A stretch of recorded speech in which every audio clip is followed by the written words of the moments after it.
Sayın Başkanım, değerli konuklar, günün 3. oturumuna başlıyoruz. Konu başlığımız Afrika Güvenliği ve Somali olacak. Moderatörümüz Sayın Doktor Mehmet Özkan. Buyurun efendim.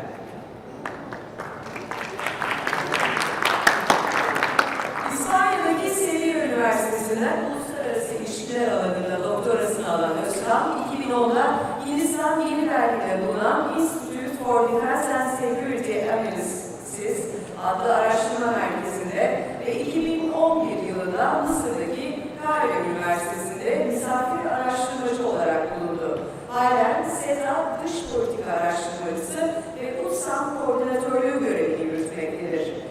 Ve bu oturumumuzda birinci konuşmacı konuğumuz T.Young, Mr. Young.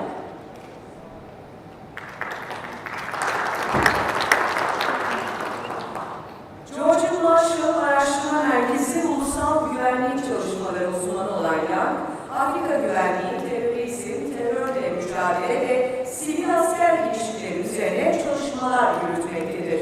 İkinci konuşmacı konuğumuz Sayın Mehmet Özkan.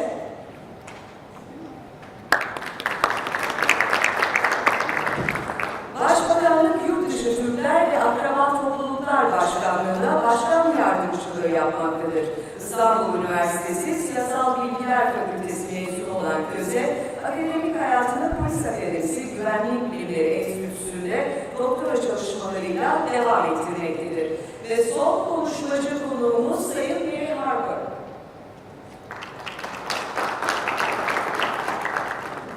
BBC Dünya Servisi Afrika editörü olan Harper, Afrika Somali uzmanıdır.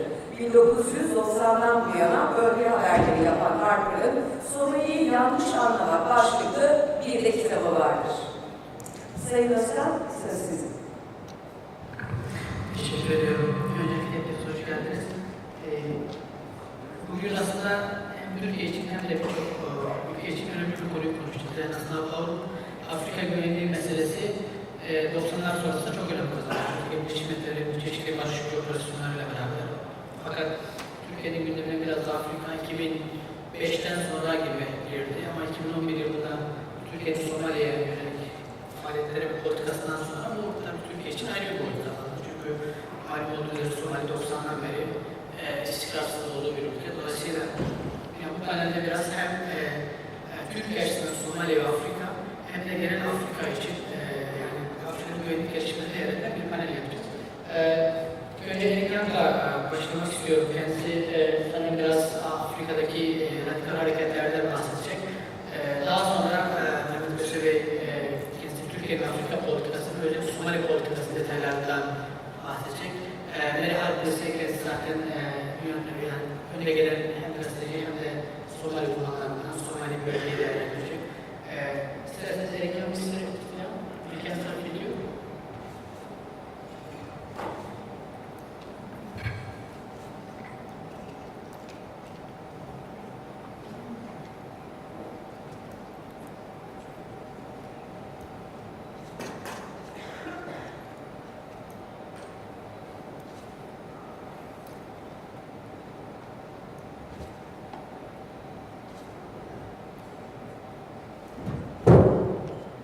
Thank you very much, and thank you to UTSAM for having me here.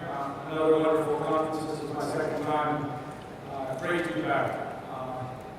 The challenge before us is this afternoon, I think, as was mentioned, understanding Africa. This is not only a difficult thing to do anytime, but certainly after lunch on Saturday, particularly difficult.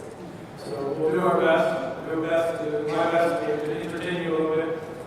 And first, I should also make the disclaimer: I'm a U.S. government employee, but what I'm saying here are simply my personal views, only not that of the U.S. government or any extremist group. Let's start with this quote. I'm sorry it wasn't translated into Turkish. But how do we explain the beheading of so-called terrorists by a pro-government group? Essentially, it flips the narrative on its tail. And I would say there's three challenges before us in this way. First, we lack of understanding of African extremist groups because most of the narrative is a terrorist narrative rather than African or local, if we look at, say, ISIS or events in Syria and Iraq. They're terrorist narratives, not local narratives. They want to focus on international connections rather than local phenomena. And second, African extremist groups typically resemble very closely the political, economic, social, cultural, and security environments they emerge from. And these are very complex, fluid, and dynamic environments, constantly changing. And third, combating violent extremism is inevitably an interplay between society and the state. And we often focus on the weakness of the African state and not on the strength of the African society.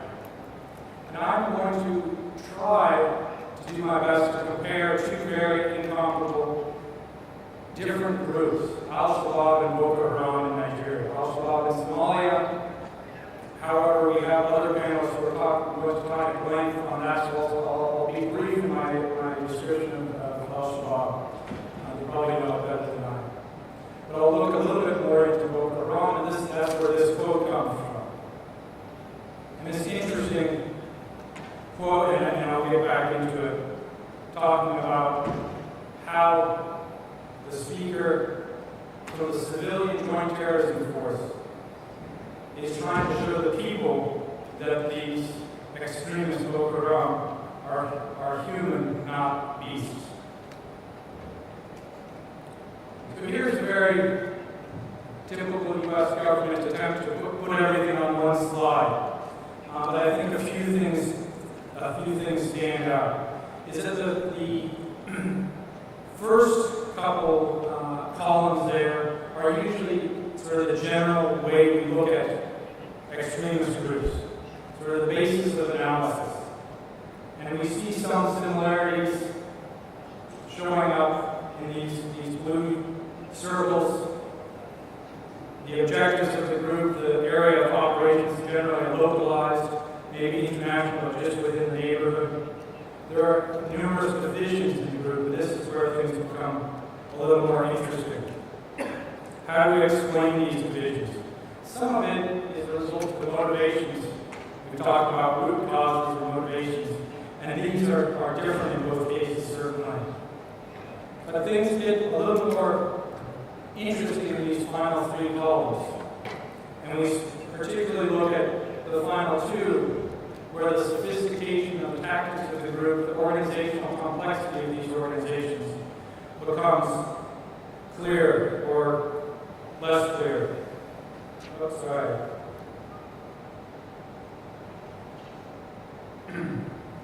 So I think this is where I'll focus my discussion in these last two columns. How we sort of understanding the sophistication and tactics of organizations, how we start to then understand the dynamic, fluid environments that existed. And this is where local cultures, the political dynamics, economic relations, and security play a vital role. So let's look a little bit more deeply into what I would call sort of the fundamentals here. And what I mean by this is the basic organizational interactions and dynamics that are occurring in these environments, and how these shape and change the organizations and the state and vice versa, and define the relationship between the two. And in fact, this is sort of a false economy in Africa, I would say. The state is a relatively new phenomenon historically, and then we focus on it, and then non-state actors creating this division that's maybe artificial. And so I'll look particularly at sort of local-state relations, economics, and as I said, socio-cultural milieu that they exist in. And we might be able to better understand some of these differences as well as similarities. And here the red circles around the real differences in these groups.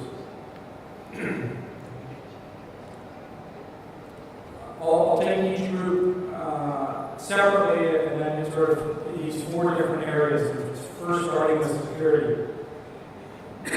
First, we must remember that extremism in both these contexts doesn't exist in a vacuum, and that state weaknesses, insurgency, and indeed high levels of criminality exist alongside violent extremism and ideologically based extremism. And Nigeria is certainly